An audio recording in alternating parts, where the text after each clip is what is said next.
Swedish airspace violated by Russian military jet on Friday, armed forces say.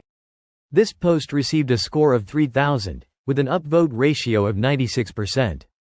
Here are the top comments in response to this article. Shoot the fuckers down. Yeah. Also, let's be honest, NATO should have more planes patrolling the borders with Russia, as this will force Russia to respond with same patrols.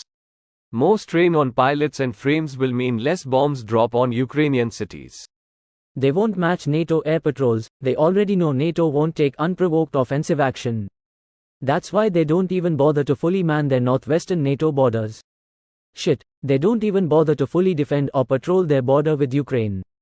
Their talk about fearing NATO expansion and invasion is really them just complaining they can't freely raid their neighbors. They don't actually think anyone's going to come after them. Maybe they should have a rule to go on the offensive 1/10th or 1/20th of the time. Keep those fuckers wondering. Now I'm imagining Spec Ops infiltrating Russia, locating a monitoring post, then planting glitter bombs all around it before leaving. Honestly, this would be effective on several different levels. There's the obvious. These could have been real bombs, threat, with a side of, but we're so far above you we don't actually need to bomb you. Then there's also the annoyance of having glitter everywhere.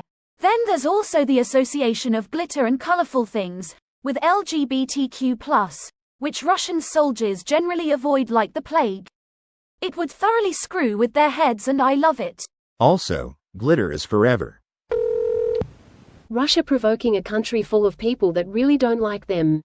Most of our men spent 9 to 15 months in the military learning how to kill Russians after all.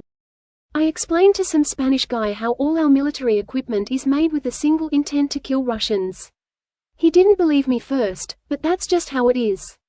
MHM, about 2 centuries with Russia is the only real threat will do that to a nation.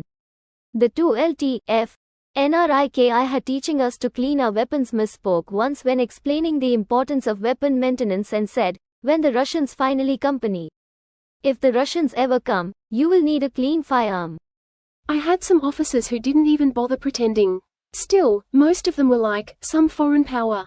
Yeah right, some foreign power. My favorite of these that I have heard went something like, it is important to know that the enemy don't always come from the east, sometimes the Russians are crafty. As a Swede, I want to point out there's nothing to see here. We have had this happening every few weeks, months since the 1950s or so. We have fighter jets on standby 24/7 to eject them out of our airspace. No need to shoot anyone down. Peas. The Swedish Air Force has conducted air-based signal surveillance against USSR and Russia since we did it using Spearfires as well, so it's really nothing to get worked up about. Move along, smiley face. This video was automatically created by Reddit to speech.